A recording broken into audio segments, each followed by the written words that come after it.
In the heart of West Africa, there was a kingdom so wealthy, its king was known as the richest man in history. This kingdom was Mali, and its king was Mansa Musa. Mansa Musa was not always a wealthy king. He inherited the throne from his predecessor, Abu Bakr II, who had set out on a voyage to explore the Atlantic Ocean and never returned.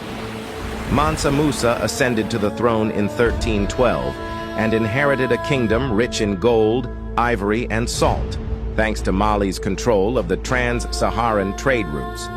Mansa Musa was a devout Muslim, and one of his most significant achievements was his pilgrimage to Mecca, known as the Hajj. In 1324, Mansa Musa set out on this journey, accompanied by thousands of soldiers, slaves, and servants, as well as camels carrying gold.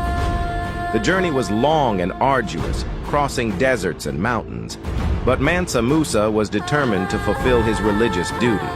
Along the way, he stopped in cities and towns, distributing gold to the poor and building mosques and schools.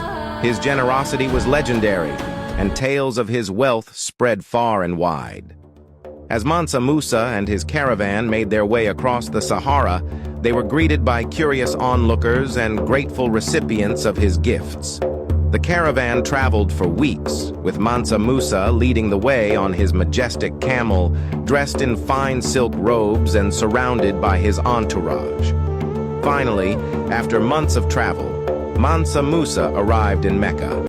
He made a grand entrance, riding his camel through the streets, followed by his retinue and carrying bags of gold to distribute to the poor.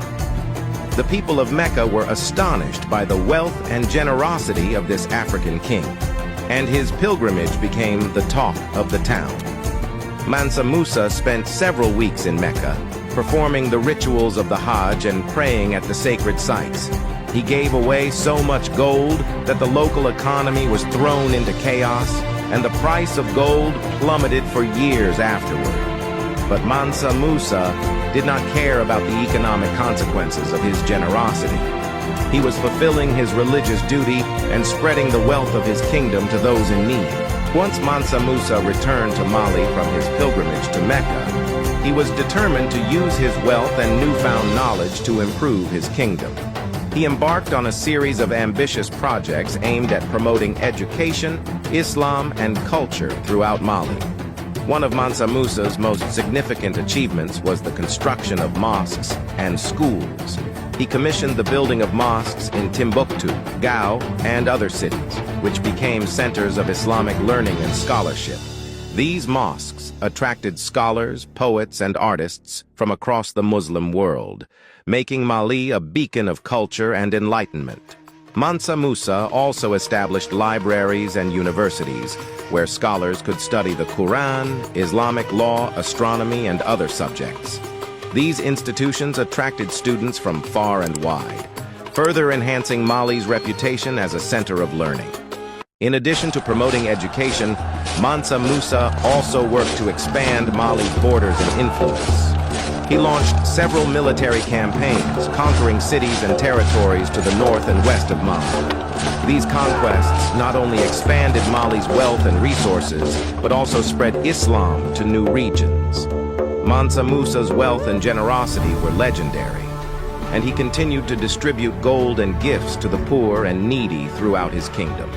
He also funded the construction of hospitals, where the sick could receive treatment free of charge. Under Mansa Musa's rule, Mali flourished as never before. Trade routes expanded, bringing goods and ideas from across Africa, Europe, and the Middle East. Timbuktu became a major trading hub, known for its markets and cultural exchanges. Mansa Musa ruled Mali for 25 years, until his death in 1337. His